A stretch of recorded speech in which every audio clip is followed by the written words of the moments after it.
So now we get into her actual letter of resignation here. So she tweeted this out saying, "See my letter to the Prime Minister below." There's the English version, then there's also the French version. We're obviously going to read the English version, even though I know a bit of French, but not enough to be bilingual. Let's just say that. I know the basics. I know how to say thank you and hello and where's the bathroom. That's about it. Even though I took French till about grade 10. Um, so this says from the House of Commons, this is to the Right Honorable Justin Trudeau. It says, "Dear Prime Minister, it has been an honor of my life to serve in government, working for Canada and for Canadians. We have accomplished a lot together. On Friday, you told me you no longer want me to serve as your finance minister and offered me another position in the cabinet. Upon reflection, I have concluded that the only honest and viable path for me is to resign from the cabinet. To be effective, a minister must speak on behalf of the Prime Minister and with his full confidence in making your decision. You made clear and that I no longer credibly enjoy that confidence and possesses the authority that comes with it." So it sounds like, again, she wants to get out before people oust her. It seems like this is a flaky move to get herself out of position so she doesn't have to hold herself responsible for not providing an economic update and also just the failures of this country. So now they can push her aside. They can put her into like a smaller cabinet position where she's kind of off the grid. Nobody knows about her. And she no longer bears responsibility. That's what it seems to be. So for the past number of weeks, you and I have found ourselves at odds about the best path forward to Canada. Our country today faces a grave challenge. The incoming administration in the United States is pursuing a policy of aggressive economic nationalism, including a threat of 25% tariffs. We need to take that threat extremely seriously. That means keeping our fiscal powder dry today. That's a weird phrase to say that. Fiscal powder dry? Are they baking? So we have the reserves we may need for an incoming tariff war. That means eschewing costly political gimmicks, which we can ill afford and which make Canadians doubt that we recognize the gravity of the moment. That means pushing back against America First economic nationalism with a determined effort to fight for capital and investment and the jobs they bring. You mean the fact that someone like Donald Trump, and despite the criticism that I could be giving him, I'm not saying he's a good person. I'm not giving him ultimate credit. I'm not giving him the MAGA hero movement.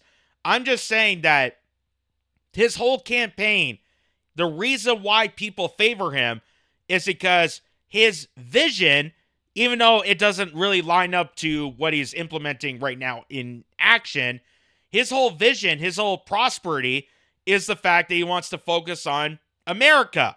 He wants to focus on America, invest into America, focus on American jobs, focus on American economy, focus on American infrastructure, which would bring a strong presence to that country before we get into other foreign affairs, before we get messed up into that, which is something I think Canada should be looking into. That's something that Pierre Poilievre has mentioned. Again, despite his, actions in coordinates with that, I hope that is the measure that Pierre Poilievre is bringing to the table. But you have to understand that the parliamentary system here in Canada, and I've been saying this throughout all of this, that because so many people have been saying, oh, if we just get Pierre Poilievre in, everything will be fine. That's not the case. Because the parliamentary system is so deeply corrupted, so deeply erodedly corrupted by global infiltrators, by the WEF, by NGOs that have invested and just plummet themselves into our government and occupy political positions, that even someone like Pierre Poilievre in office is not going to be as beneficial as people hope that Pierre Poilievre would be. So don't get your hopes up with that, because even with Pierre Poilievre, even if it was Jagmeet Singh, or even if it was the Green Party or Bloc Québécois, no matter who's in charge or posing leadership, because it's really just like a mascot role being prime minister, whoever the leadership is not going to change the direction of the country until, sadly, we have to change the direction of the country. That's what a lot of the Freedom Convoy was changing the direction away from authoritarian globalism and focus on the interests of Canadians. Focus on the interests that the mandates were destroying a lot of Canadian businesses. They're destroying a lot of Canadian workers. So that's the whole prosperity of hopefully what Donald Trump has visioned for many years. I don't know if that's going to play out to be in the second term. It didn't seem to be in the first term, so who knows about that? I know Canadians would recognize and respect such an approach. They know that when we are working for them, and they equally know that we are focused on ourselves. That seems like a redundant statement right there. We're working for Canadians, but we're also focusing on ourselves. This is a weird speech that she made. I mean, Chrystia Freeland, I wouldn't expect any different. Inevitably, our time in government will come to an end, but how we deal with the threat of our country currently faces will define us for a generation and perhaps longer. Canada will win if we are strong, smart, and united. It is this conviction which has driven my strenuous efforts this fall to manage our spending in ways that will give us the flexibility we need to meet the serious challenges presented by the United States. I will always be grateful for the chance to serve in government, and I always will be proud of our government's work for Canada and Canadians. I look forward to continuing to work with my colleagues as Liberal member of Parliament, and I'm committed to running again for my seat in Toronto in the next federal election. With gratitude, Chrystia Freeland. So, David Craigan, who is a contributor for the Post Millennial, you've seen him on many shows. He does the Creighton's Right podcast on YouTube and Rumble. He does a lot of good work. We should get him on the show. He says Freeland's resignation signed and sent for the day she was supposed to deliver the fall economic statement. Chaos thanks to Trudeau. What now? Hashtag Trudeau must be gone. So, again, the timing of all this just seems way too suspicious. The fact that right before Christmas, right before she's supposed to give this economic fall update, to lie to us, to bullshit to us, to say that, oh, the economy is just doing so great. I know people are frustrating and angered and there's lineups at food banks, but think about it. We have this GST holiday. We're giving Canadians a break. They might get a couple pennies for every dollar they spent. Yeah. She can't even do that anymore.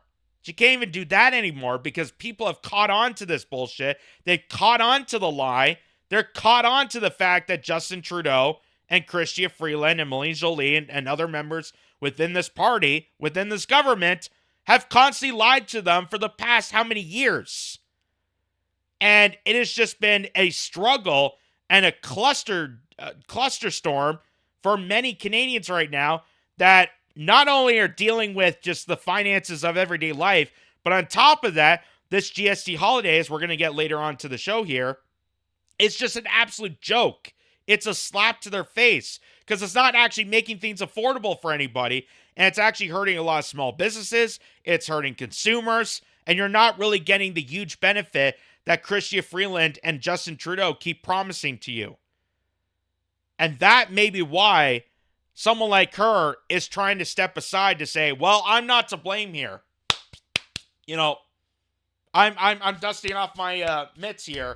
I'm not to blame to this because I'm no longer the finance minister. I can't be blamed for this. So it's on Trudeau. And just remember, this lady, Chrystia Freeland, was Trudeau's right-hand lady. Like, she was a lockstep for everything that he did. Everything that he did. And she was the mastermind that came up and got authoritarian ruling to freeze people's bank accounts. And she allowed it. She accepted it. She still does. Thinks it's a great idea. Not a breach of invasion, of government overreach to many, many Canadians that not only people that were at the Freedom Convoy were innocent of and the fact they'd been taken over, but people that also contributed to the Freedom Convoy through Give, Send, Go, and GoFundMe. Their bank accounts are also frozen out. And why would they do something like that? They did that purposely to undermine Canadians, to make them fall into line and be complicit to their actions. Be complicit to their horrific agenda. So, Chrystia Freeland, adios, bye-bye, Felicia. That's all I could say.